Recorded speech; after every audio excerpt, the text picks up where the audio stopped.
Hobiku menulis.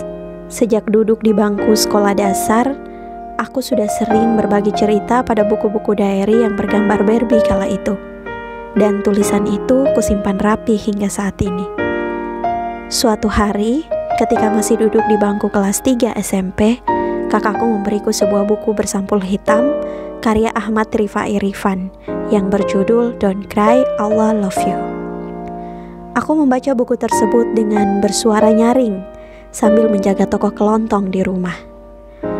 Ketika tiba di kalimat sedih, suaraku pun ikut bergetar.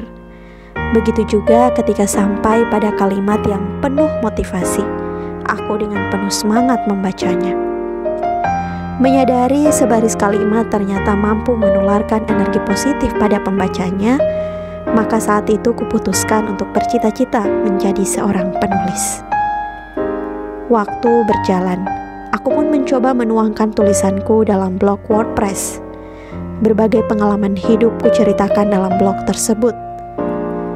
Di tahun 2016, saat sudah menjadi mahasiswa, aku mulai mengikuti lomba menulis cerpen di berbagai platform. Bukan juara yang kukejar kala itu, tapi wadah untuk mengembangkan skill menulisku. Sebab aku sering mendengar untuk menghasilkan tulisan yang enak dibaca itu butuh latihan terus-menerus. Ala bisa karena biasa.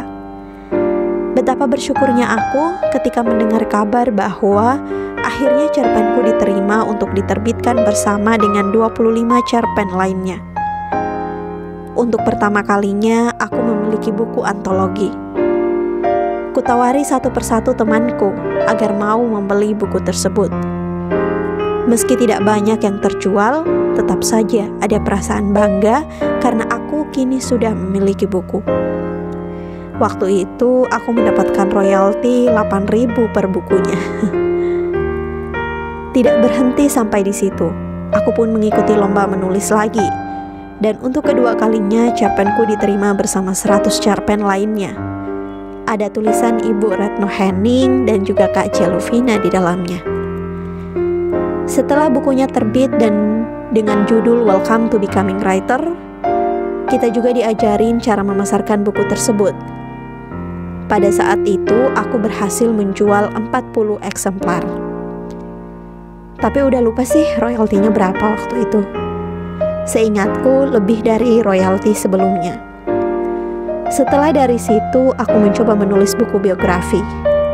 Kupilih cerita seorang putra nelayan buta huruf dari Wakatobi. Lanane namanya. Alhamdulillah, beliau meresponku dengan sangat welcome. Meski kita berkomunikasi via email karena beliau sedang menyelesaikan studi masternya di Tohoku University Jepang kala itu. Aku menulis biografi beliau dengan meminjam laptop sahabat karibku selama sebulan. Setelah selesai, segera aku kirim naskah itu untuk aku lombakan dan alhasil gagal. Aku kemudian mengeditnya kembali dan mengirimnya lagi ke penerbit. Dan bukunya alhamdulillah laris terjual hingga 100 lebih eksemplar. Selanjutnya, iseng-iseng aku mengikuti lomba menulis buku solo yang kuberi judul Tentang Aku, Kamu, dan Hijrahku. Alhamdulillah, buku itu diterima oleh penerbit Cecak Publisher. Tapi tak aku jual karena ia menceritakan curahan hati pribadi. Sepanjang menjadi mahasiswa, aku terus saja menulis dan mengikuti kelas menulis berbayar untuk meningkatkan skillku dalam menulis. Suatu hari ketika sedang scroll Instagram, aku menemukan sebuah poster seminar online yang berjudul Sekolah Itu Hobi. Karena waktu yang benar-benar kosong dan bingung hendak diisi apa, aku pun mengikuti seminar online tersebut. Tertarik dengan judul seminarnya dan juga cerita dari pemateri bagaimana sekolah menjadi sebuah hobi, maka dengan berani aku menghubungi beliau via WhatsApp, meminta persetujuannya untuk aku menuliskan kisah beliau dalam sebuah biografi. Lagi dan lagi aku bertemu dengan orang yang baik sekali, ramah dan mau membimbing meski kita tak pernah bertatap muka. Namanya Mbak Ita, Sinta Amalina Hazrati Hafiz. Perempuan Indonesia termuda peraih gelar doktor di perguruan tinggi Tiongkok. Untuk melengkapi biografi beliau, aku melakukan wawancara via voice note di WhatsApp. Oleh karena kesibukan beliau dan aku pun terkesan santai dalam menulis, bukunya baru selesai setelah 1 tahun.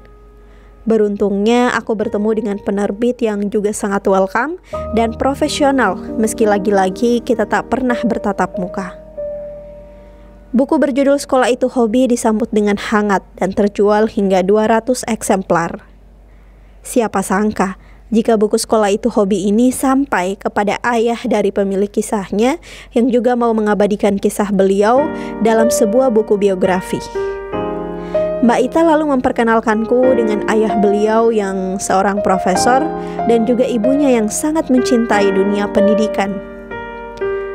Aku tak hanya berinteraksi sebagai seorang penulis dan kliennya, tapi juga seperti keluarga yang menuntunku untuk terus semangat belajar.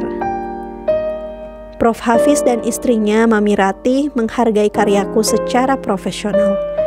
Dengan penuh kedisiplinan dari seorang profesor, aku menulis kisah beliau dalam sebuah buku yang berjudul Anak Desa Menggapai Mimpi. Setiap kali ngobrol dengan beliau, semangatku untuk sekolah lagi kian bertambah. Aku semakin mencintai dunia pendidikan. Dan hanya dalam kurun waktu 4 bulan, buku tersebut telah diterbitkan sebanyak 500 eksemplar.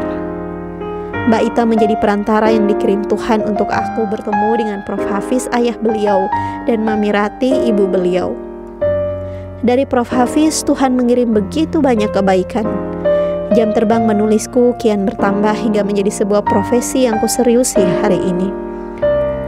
Masih segar dalam ingatanku. Dulu, saat hendak mengisi sebuah formulir yang salah satu kolomnya memintaku mengisi pekerjaanmu apa, dan dengan percaya dirinya aku mengisinya dengan kata menulis waktu itu. Orang tersebut tertawa dan bilang, "Kok diisi menulis sih?" Saat itu nyaliku menciut, rasa percaya diriku menurun. Aku pun menghapusnya dan mengosongkan kolom itu kembali, tapi tetap tidak berhenti menulis. Alhamdulillah, aku memiliki kakak yang suportifnya luar biasa. Ketika lagi malas, dia terus memotivasi untuk keep going, mendukung mimpi-mimpiku satu persatu walaupun kadangkala keras. Alhamdulillah, aku punya bapak yang selalu mendukung apapun keputusan anaknya selama itu baik. Aku tahu bapak diam-diam bangga pada aku. Hehe, GR dikit bolehlah. Walaupun tetap nada suara bapak yang gampang emosian selalu saja bikin aku kaget. Alhamdulillah, aku punya mama yang lemah lembut, yang selalu percaya setiap anaknya punya kelebihan masing-masing yang bisa diasah menjadi sebuah skill yang menghasilkan.